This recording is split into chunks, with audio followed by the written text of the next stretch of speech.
Il était une fois, dans une grande ville africaine, une jeune fille de 20 ans prénommée Belinda. Elle travaillait comme servante dans une famille très aisée.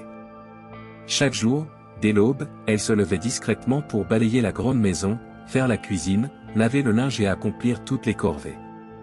Son dos était fatigué, ses mains abîmées par les lessives, mais elle ne se plaignait jamais. Elle gardait toujours le silence et son regard portait une tristesse qu'aucun mot ne pouvait traduire. Le maître de la maison, Monsieur Zito, un homme d'une cinquantaine d'années, observait souvent Belinda. Il la trouvait polie, respectueuse, honnête et incroyablement travailleuse. Dans son cœur, il admirait cette jeune fille qui, malgré sa pauvreté, dégageait une dignité et une noblesse rares. Mais Samantha, la femme de Monsieur Zito, elle, ne voyait rien de tout cela.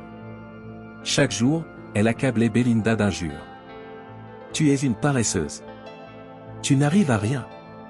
Tu es une bonne à rien. » Elle la traitait comme un objet, un être inférieur, sans jamais lui adresser un mot de gentillesse. Les voisins entendaient parfois les éclats de voix, mais personne n'osait intervenir. Belinda, elle, baissait la tête, les larmes brûlant ses yeux, et continuait de travailler en silence.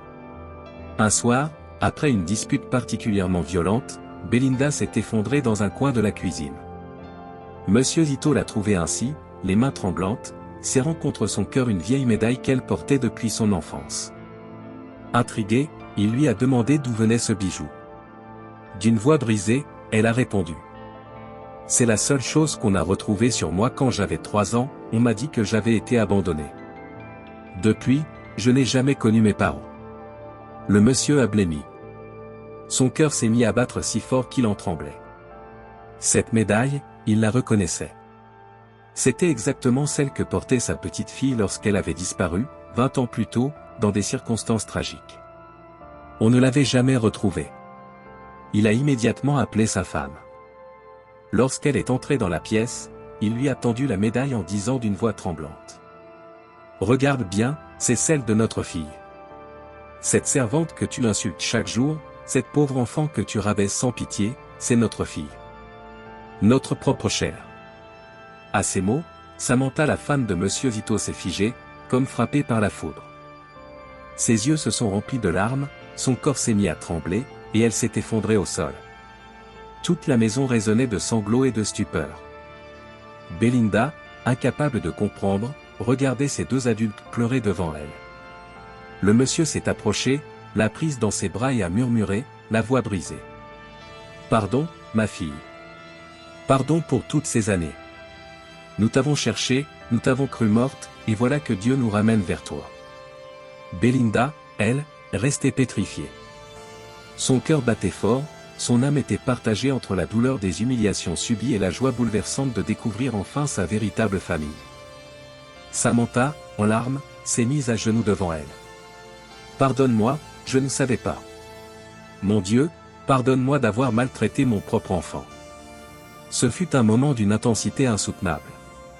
Les larmes coulaient sans retenue. Toute la maison semblait s'incliner devant la vérité éclatante, cette jeune fille méprisée, humiliée, était en réalité un trésor perdu. La morale de cette histoire est claire et forte. Ne jamais mépriser, insulter ou maltraiter les enfants des autres. Car chaque enfant est précieux, et nul ne sait ce que l'avenir nous réserve.